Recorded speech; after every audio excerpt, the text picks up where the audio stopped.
John Lee, thank you very much for joining me for this civil conversation. In Jackson, Mississippi.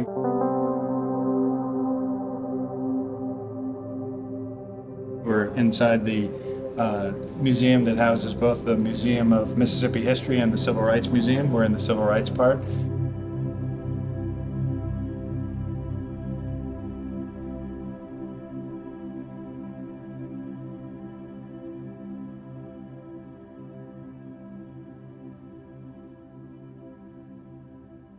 I want to just start with just an observation that I personally found a little surprising, and it's hard to surprise me in the political realm. When I was connected to John several days ago, a week ago, and I said, hey, is there somebody who you could get to sit down with you, who's a Republican, who's your opposite on ideological issues? And he said, yeah, probably somebody from the Senate. And I was like, really? And he said, well, we're actually a pretty collegial bunch. We go at it pretty hard on the floor, but we'll go play golf, we'll go get a beer after, and so forth. And I was really surprised about that. So I'd love to hear you guys describe what the legislature's like in Mississippi when it's behind closed doors. Evidently, you couldn't find anyone from the Senate, so you reached to the bottom of the barrel over to the House and folks on vacation right now. It's the day after Labor Day. So I'd have to say that I find the Senate and the legislature in general to be a fairly collegial body behind the scenes. We of course have our roles to play, and I call them roles because there is a real stiffness in the country about party lines and partisanship, and there's a lot of effort to discipline the members of Party X versus Party Y on towing the line of the party. And I think that does us more harm than good a lot of times, because when you have an ability to talk to folks and reach some sort of consensus, which is what politics is about, in my opinion, reaching some sort of consensus, you're not going to get everything you want. You're not going to lose everything you want generally. But you have to be able to talk to folks. And so it is collegial behind the scenes. A lot of times we'll argue and fight on the floor, and we get each other's perspectives. We understand where your rival member is coming from, not that you expect them to vote with you. I would say we have that same collegiality in the House. Generally, when I look around at people, I respect talent. I respect people who know what they're talking about and have something to say. And regardless of whether I agree with them politically, I can respect and admire the job that they do and the way that they do it for their constituents. John and I worked together for 4 years, and I saw some of that in him, and now in the House, it's the same way. For many, many years, Mississippi was a supermajority Democrat state, and for the last 12 years or so, we've been a supermajority Republican state, and meaning that you don't really have to have the other party to pass any particular legislation. And it's divisive, and it's particularly divisive in Mississippi because most Republicans are white and most Democrats are black. No longer do you have issues that are divided because of political differences. It's just assumed that the reason that we're divided is because of racial differences. So every issue, rather than being a political issue, is a racial issue.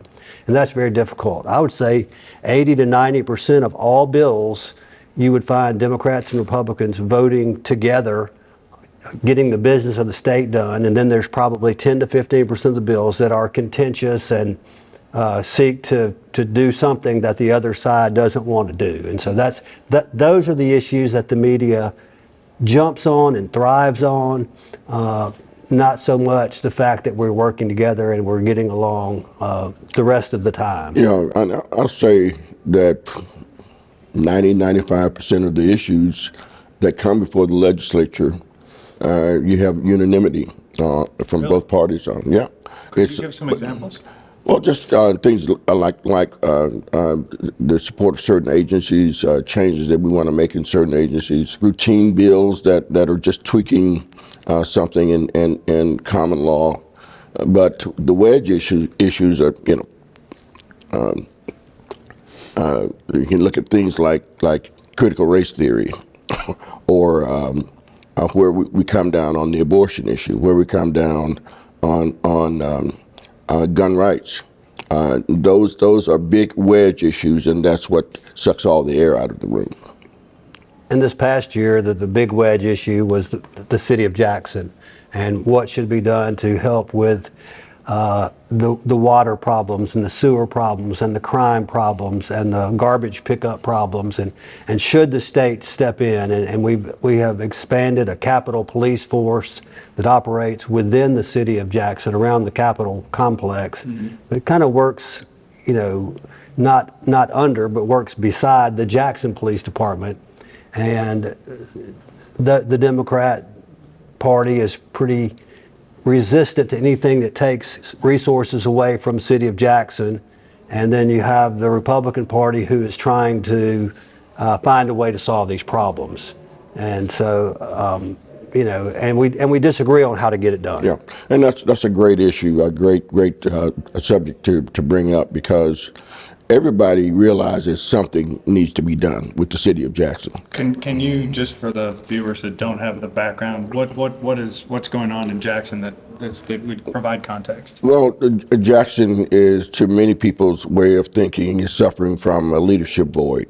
At the local leadership, at the council level, at the mayor's level, even at the county level with the board of supervisors, there's a lot of infighting, and there's a lot of dysfunctional activity that goes on that keeps folks' attention away from the issues. And the issues are, our streets are horrible. Crime. Our streets, the streets that we drive our cars on, Physical streets. Physical streets. are absolutely horrible. And our water sewer, it made national news, and with its dysfunction, and we wound up having boil water notices for weeks on end. And we had to get a federal takeover of our water sewer administration here recently. We have a crime problem that is out the wazoo. Jackson per capita has the highest crime rate of any city in America right now. We're the city that has the fastest shrinking population of any mid-sized to large city in the country. And a lot of it has to deal with disinvestment that historically has gone on over the last 30 or 40 years. A lot of white flight, and here recently a lot of middle-class black flight. We have situations where industries and employers feel unsafe or feel that there are greener pastures down the road a piece, not going to the next state, but just going 5 or 10 miles outside of Jackson. And that has had a terrific impact on the city's ability to pay its own bills and cover its expenses. And so a lot of folks in the legislature in particular are frustrated with Jackson. The Jackson delegation has expressed some frustration with the local leadership. But our solution is not a takeover without consulting the locals, the local community, without consulting the Jackson delegation in the legislature. We just hear from our colleagues, hey, we're getting ready to pass this bill, and it's going to give more judges to Jackson, or it's going to put more police on the street, or it's going to control more of the infrastructure dollars. And we're going, wait a minute, we struggled hard to get to where we can have home rule or self-determination politically. And so any attempt to diminish that or water it down or to subvert it, we as Democrats and as African Americans look at it with great suspicion. All of that contributes to Jackson losing their corporate tax base, which moves to the suburbs. And then you have so much of Jackson downtown that's covered by state buildings that don't pay any taxes. And so churches. And churches, schools. yes. And so you end up with, not what you once had. And so all of that contributes. And one of the main contentions about the judges and the court system was these judges were appointed by the Chief Justice of the Supreme Court that were not duly elected by the people of Jackson. And so that was a main sticking point. So I think everything is in the court system now. The bill passed, but not without much, weeping and gnashing of teeth on both sides, and we'll see how it plays out in the courts. Yeah, and the other thing that we Democrats, especially in the Jackson delegation, took umbrage about is while you guys are pointing the finger at us, we've been saying year in and year out we need additional resources, and the resources don't come. And so, if I had one thing beyond the wedge issues, beyond just the ideological differences that we have, it's the utilization and the deployment of resources, the actual dollars and cents that the legislature is in charge of dispensing. And the old rule is he who has the gold makes the rules. Well, if you control it with a supermajority in the House of Representatives and in the state Senate, then those resources are generally going to follow that supermajority's interests and not the interests of the minority. And in this case, it happens to be black folks and Democrats who are in the minority. At some point that may change, but right now that's the case. And the old phrase, power corrupts and absolute power corrupts absolutely, I think is something that's a pertinent phrase to apply here, that we're not at our best when it's all going one way. And a lot of us in the legislature who are looking at our Republican brothers and sisters, and we're saying, this state could be a whole lot better if we work together, and if we share some of these resources a little bit better than what we're doing now. But again, he who has the gold makes the rules, and so most of those resources wind up going with the folks who are in power. I would just rebut that quickly and just say millions and millions of dollars has been given to the city of Jackson over the last 12 years. It may not be everything that they ask for, but there's been some questionable spending of some of those resources. And there was a deal with the Siemens water meters that was just a fiasco. And Jackson had so many of their own citizens who were not even getting a bill for their water. And so they weren't collecting the money to even run the water system. And so there's a lack of trust with the leadership of Jackson that they're actually going to use the money the way that it needs to be used in order to fix the problem. And so all of that led to the perfect storm this past session, I guess. And there were many African American lawmakers who would say behind the scenes that they didn't trust the leadership of Jackson either, but they couldn't say that publicly. And so, all of that doesn't come out in the press. Because of redistricting, we are moving in the state towards the fact that every Democrat in the state legislature, I think, will soon be African American. We have, I think, 2 in the House right now who are Caucasian, and we have 2 in the Senate who are Caucasian, who are Democrats. And there's one black Republican. And now, I think we may be down to 1, so okay, I'm not sure. Okay, well, as I say, it's pretty soon. Yeah, last of the Mohicans. It's going to be all one way and all the other way, and I don't think that that's healthy. We do have an air of change that's a note of change that's in the air with a young man from the Gulf Coast who just got elected, from Northeast Mississippi, DeSoto County. DeSoto. In an 82% white district, who got elected as a state representative. It was African American. It was African American. Yes. And their sheriff was also elected. Yeah, I wasn't aware of that. As a Republican, but African American. So you're seeing some movement that way, but the migration of blacks to the Republican Party is going to be a lot slower than the exodus of whites from the Democratic Party. And I think that really says that we're going back in time to the point where at the start of the 1890 Constitution, where Mississippi's blacks were disenfranchised. Prior to that, just about all of the candidates who held office who were black were Republicans, and those who followed the federal government's Reconstruction program were white Republicans, and then all the locals who were folks from the state who were very conservative were Democrats at the time, white Democrats. And so we're seeing a reversal of that, both in terms of the name of the party that folks are affiliated with, but we're seeing the same kind of motion where it's getting resegregated. And I would say one of the reasons why so many white voters in Mississippi are Republican is because of the social issues. And they're the wedge issues, the abortion issues, the gay marriage issue, the transgender movement across our country, the way the media highlights all of these issues and makes them the only thing that's important. We're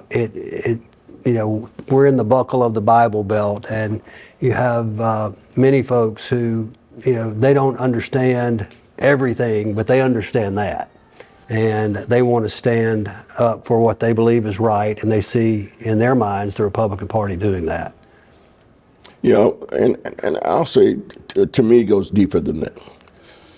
I think that whites in Mississippi, by and large, especially in the legislature, that my colleagues who come to the legislature, who look like Lee, are there for preservation of the status quo.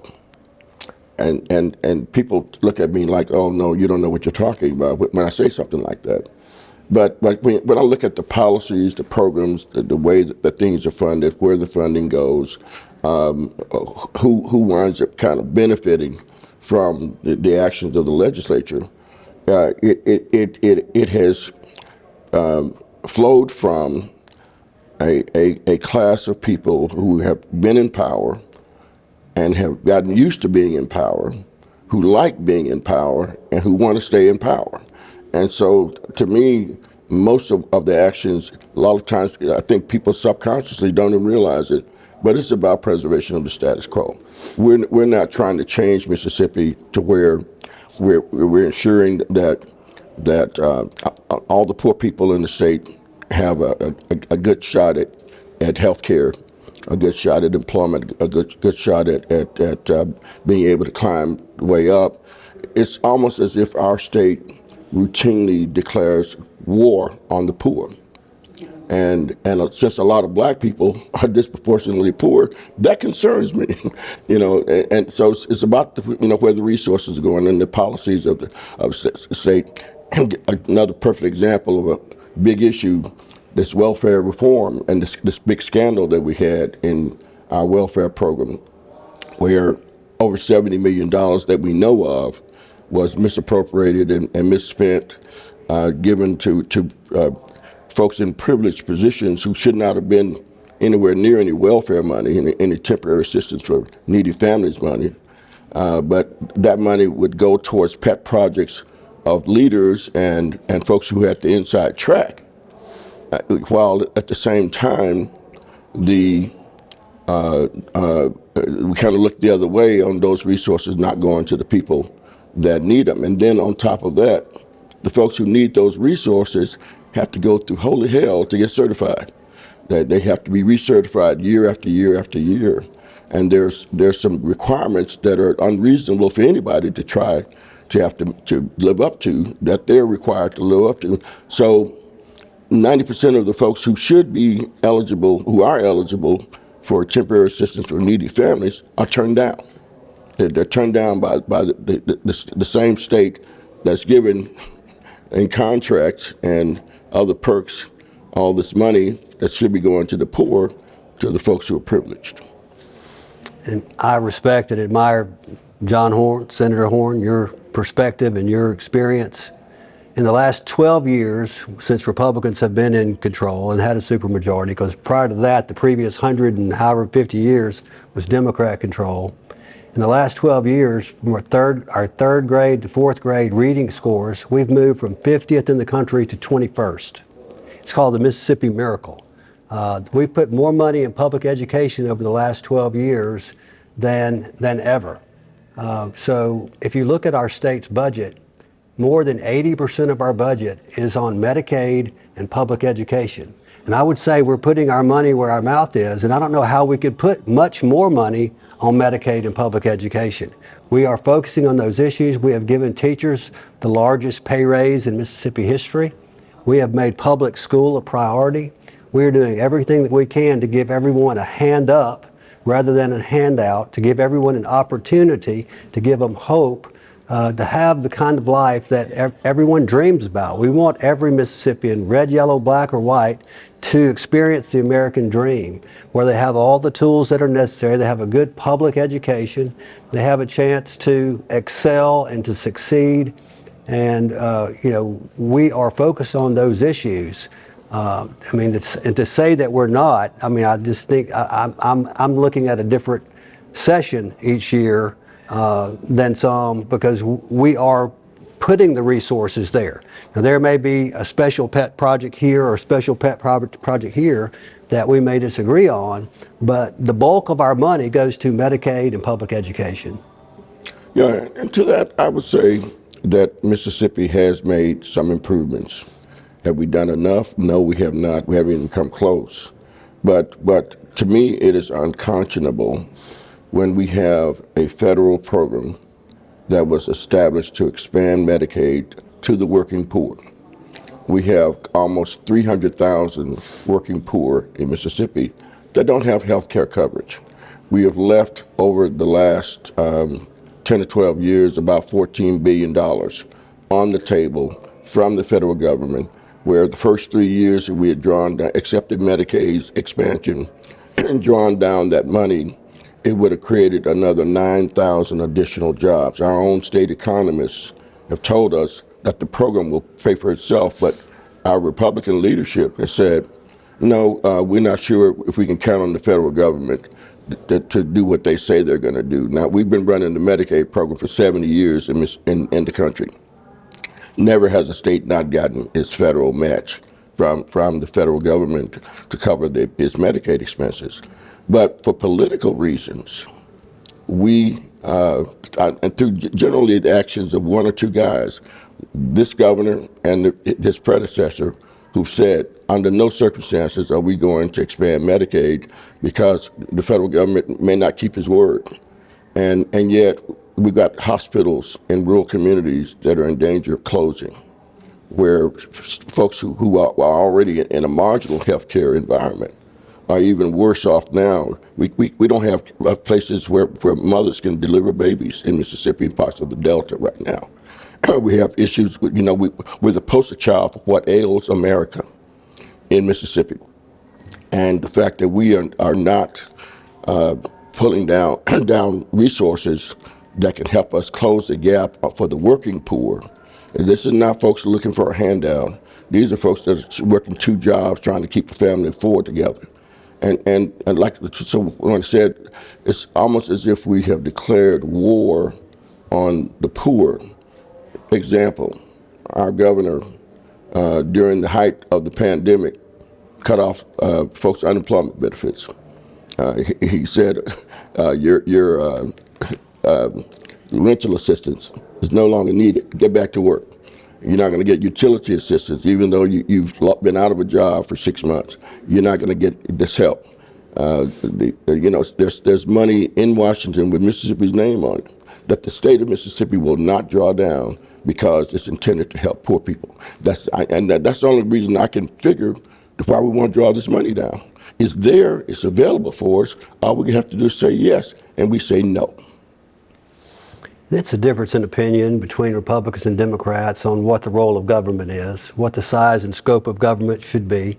Every dollar that comes from Washington came out of a taxpayer's pocket, and there are those of us who do want to look out for the taxpayer and have them send less of their hard-earned dollars to Washington and to Jackson. And we've been providing tax cuts over the last number of years, and the more we cut taxes, it seems like the more money we came in. Our state economist that you mentioned has missed the revenue estimate every year since I can remember. He's never come even close.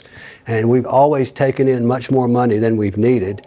And so, we are still taking in more money. There is a hospital crisis in our state, and there are a lot of reasons for that. But every hospital administrator that I've talked to has said that expanding Medicaid would not save their hospital. It would help. There'd be money they would be taking in where they're providing uncompensated care to those who can't pay, but it wouldn't save their hospital. We have an old medical system across our state that is a paradigm that doesn't work anymore. People don't go into the hospital to deliver a baby and stay for a week and then go home. Now they're going outpatient and going home the next day. And what we have needs to be retooled, but we need to look at some other things like getting rid of certificate of need requirements, having more competition. You have to have a letter of permission from the Department of Health to open up any kind of medical facility in our state. They're all across the country. And Is that something Democrats are opposed to, or? Absolutely not. That's an issue that there's common ground on. But again, the folks that have these certificates of need are not necessarily interested in seeing other folks get certificates of need. Competition. Yeah. Sure.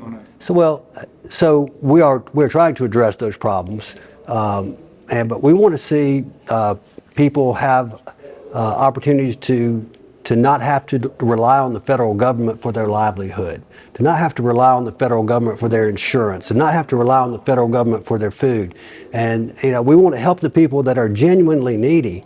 But it wasn't until 10, 15 years ago that the government in Washington, for the 15 minutes that they had Democrats controlling both sides of the Capitol, that they passed the Affordable Care Act and decided that working people ought to get free insurance too.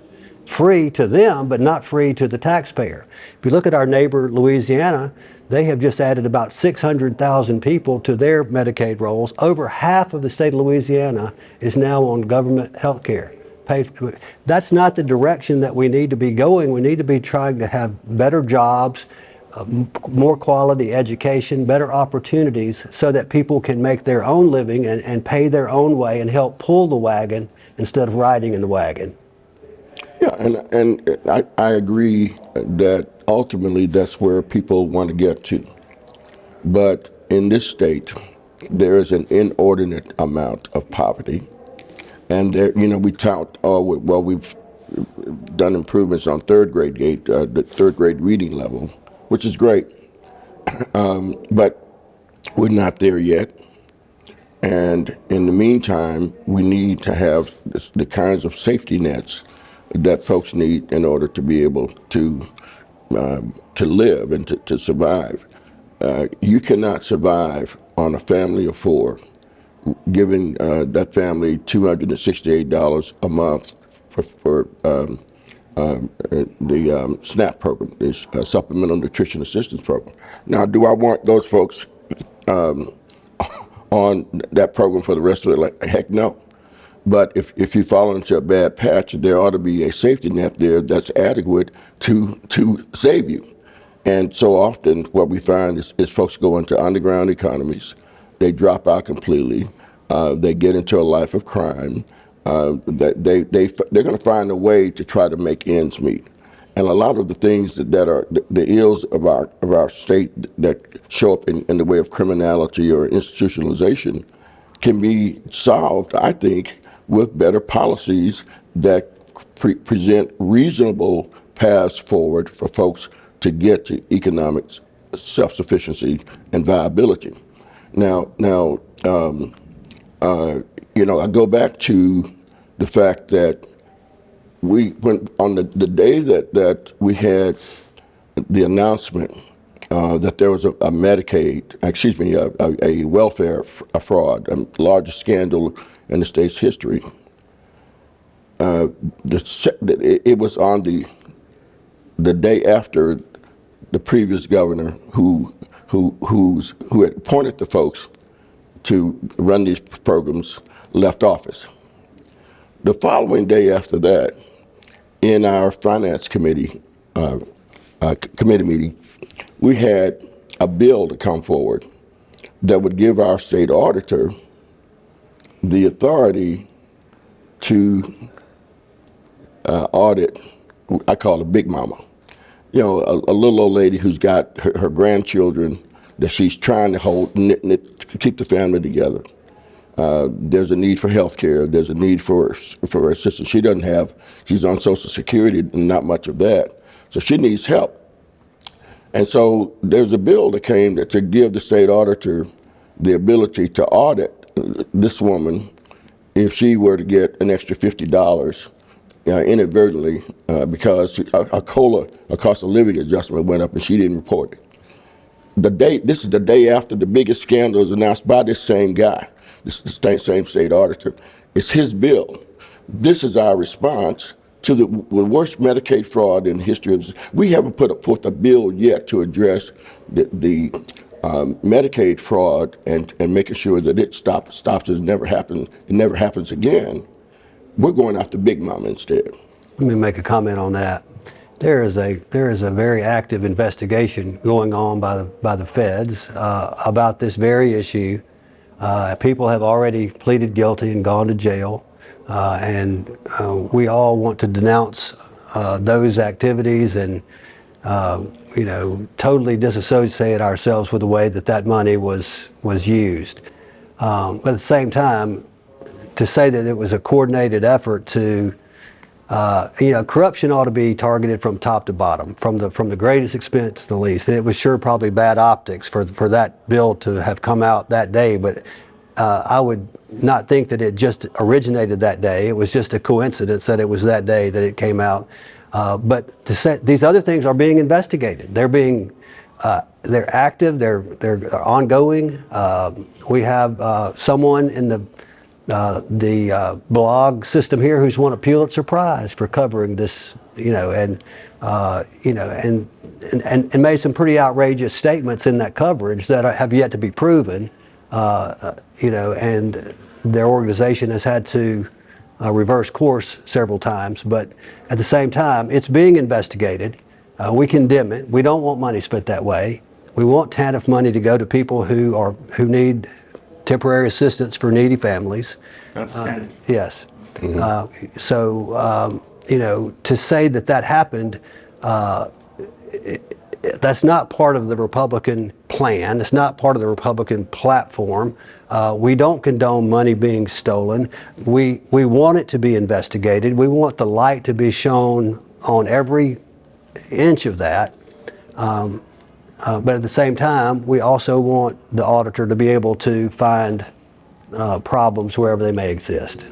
And I'll just say that we can beat this horse all day. It's a big horse. It gets a hard issue too. Yeah, right.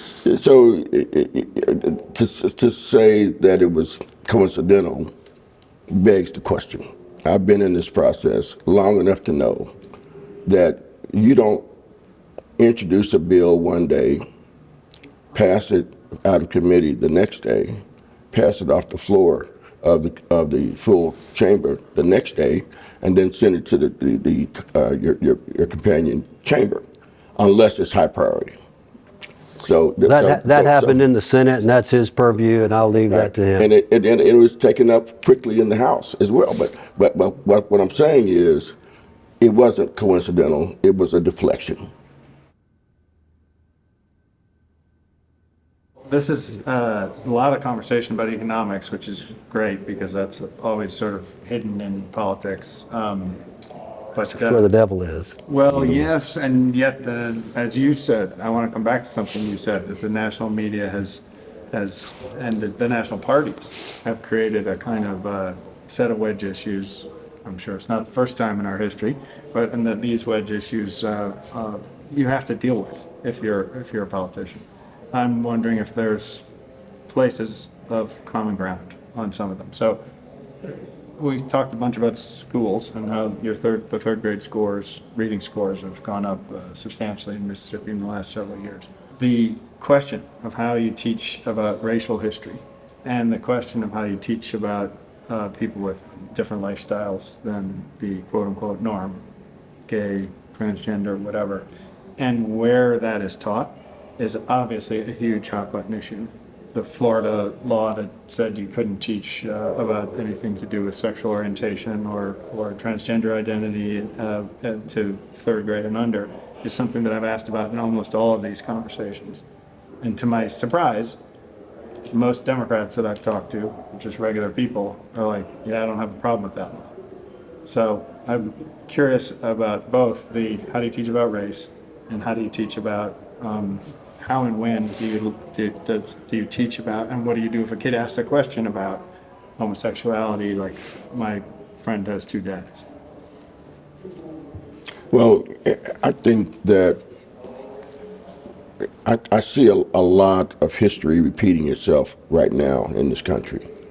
You know, the time right after the Civil War up until the turn of the 19th century, or turn of the 20th century, I should say, there was a lot of revisionist activity going on by the white community in the Deep South in particular. Revisionist about the history? About the history, the impact of Reconstruction, what really was the purpose of slavery, of the Civil War, so that slavery was not the cause of it, even though every state, and certainly Mississippi said, we're going to war because we want to keep our slaves, y'all want to take them. And yet the revisionist is no, it's a noble cause. It was protection of the Southern way of life, and it was about preserving the valor and history and the heroism of our soldiers, and not wanting to diminish their noble efforts. And so there was a lot of stuff changed in history, and there was a lot of deliberate efforts to say that black political leadership was incompetent and was during the Reconstruction period, that it was corrupt, that it was ineffective, and there was a deliberate attempt to paint that picture. I see some deliberate attempts now to paint a similar picture, that, oh, slavery wasn't that bad. In fact, there were some good things that came out of slavery. Folks got skills and they were able to go to work and all that. Is that happening in This is happening now. No, that was in Florida. That was Florida. Yeah. Right. Fortunately, Mississippi has not done anything as egregious, and where, because of our image and our history, folks might think that this is where you would see it pop up. We really don't have a lot of crazy stuff that's popped up, unlike what you might see in Tennessee or in Florida or in Texas, and some of these other states. I heard that in the last conversation too, that on these issues, Mississippi is sort of more Kind of held back and towards just the left than Florida. Yeah. You know, I grew up born in Tippah County, Mississippi, and Dad is a Baptist preacher and lived in the Tupelo area and in Clark County, Quitman. I was a public school kid my whole life and had Mississippi history and civics in high school, and learned about George Washington Carver and Booker T. Washington and all of the great people who did things for our country, whether they were black or white, and learned all that in context, learned what Reconstruction was, learned what a carpetbagger and a scalawag were, and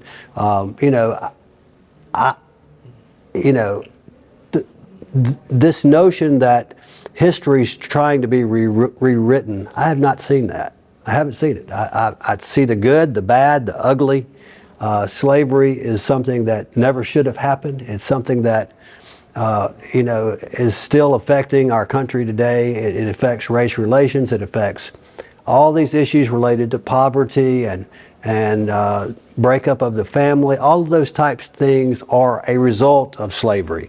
And 150 years later, here we are still talking about it and still dealing with it.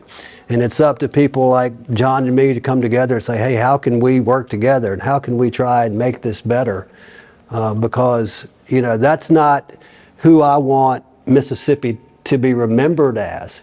If you look at the movies it made in your part of the world, in Hollywood, about Mississippi, how many of them are about anything other than race? Of course. Okay, they're all about race. And of course, we have those terrible things that have happened here with Mississippi burning and with Emmett Till and on and on, we could go. And I'm ashamed of those things. I really am. I want us to move on and not be that state and not be remembered only. I don't want us to forget those things because I want us to learn from those things and say this can never happen again, because that's not who we are. I believe John's a Christian, I'm a Christian. Because we're brothers in Christ, we have a higher calling, and that is to our Lord Jesus and to making sure that we are living our lives in a manner worthy of our calling. Because when we get to heaven, John and I are going to be there, and I feel like we're going to look a lot like we look now. I'm going to know him, and he's going to know me, and there are going to be people of every tribe, nation, and tongue singing praises to God. So, we need the earth to be kind of a miniature version of what that's going to be. All of us working together, living together, getting along, working to achieve goals together. And that's the way that I see our mission here. Well, Is there common ground on that, education-wise? before I get into that, let me say that fortunately, and I have played a small role in that, but the legislature has done a good job of putting a good film rebate in place now. So all the movies that are filmed in the state don't necessarily deal with race. Yep. Mississippi. Some it just happens to be a good place to shoot a film. It is not even set in Mississippi. So I think we've matured a little bit in our filmmaking than every film being about Mississippi's horrid past. That's not the case right now. But yeah, I think that there is common ground for us to try to figure out how we can work together.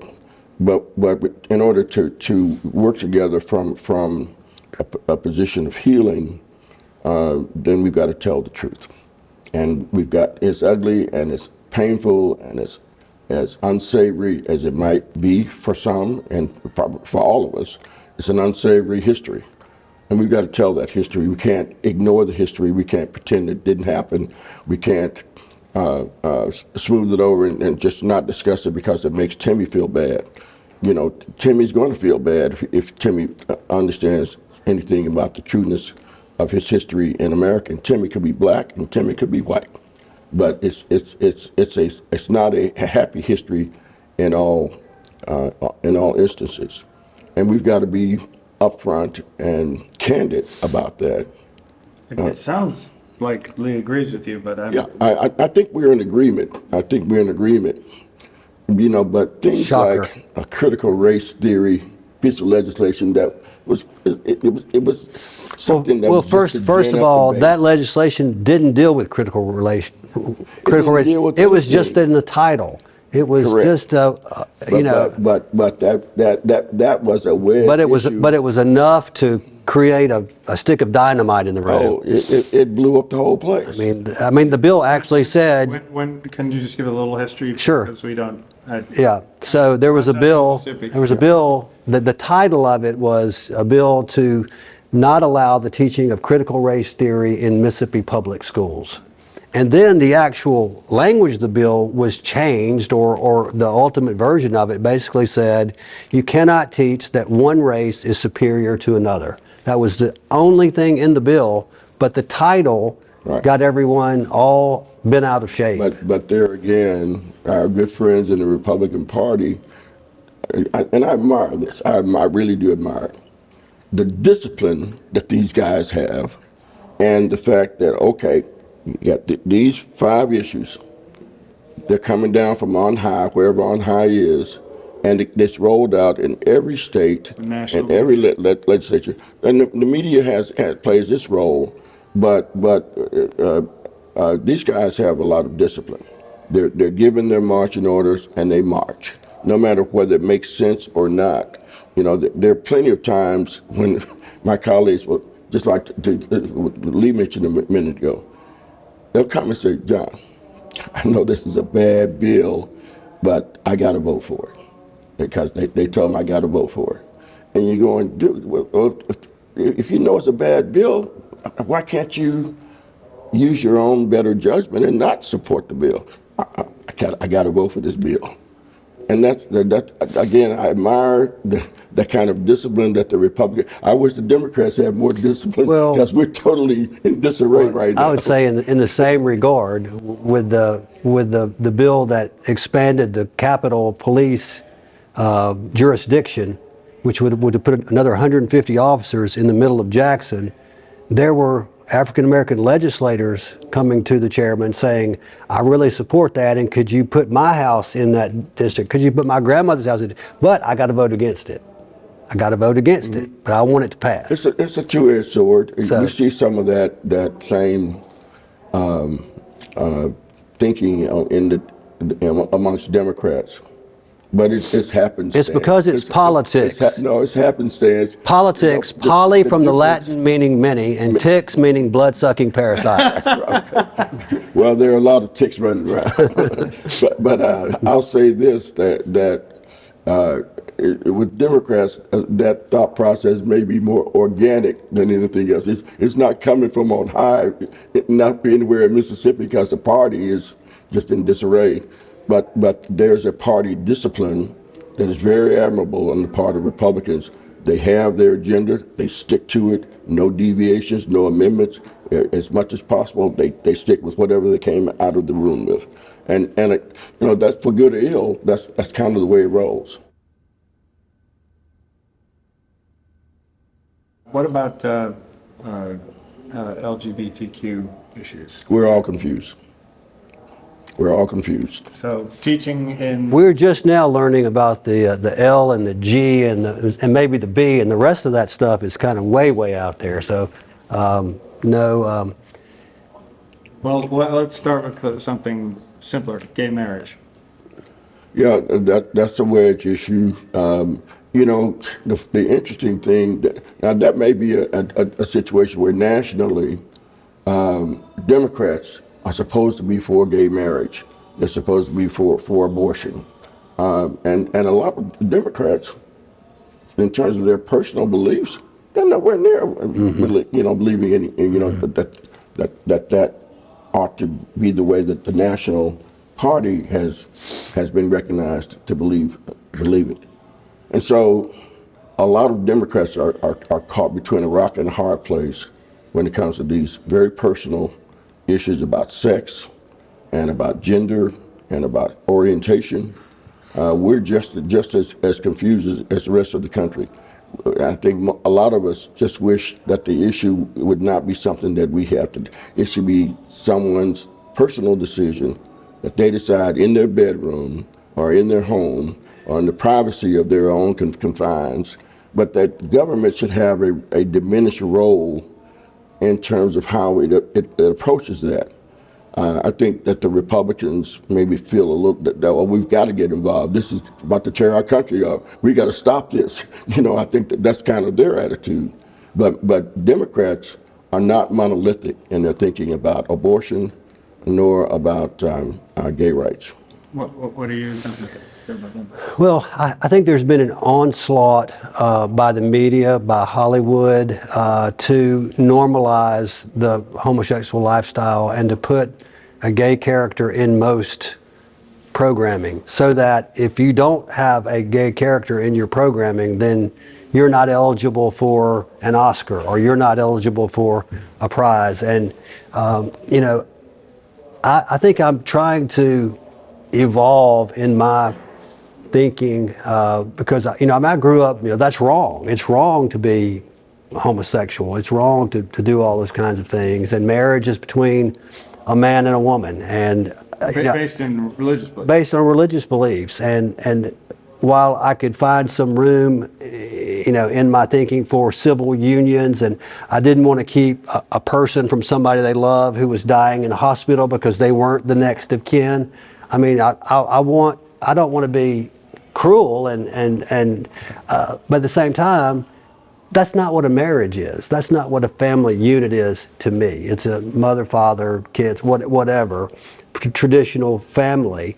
But to see all these things just be shoved down our throat by the national media, and then you become judged if you have an opinion on it. So I think that it's a very difficult issue.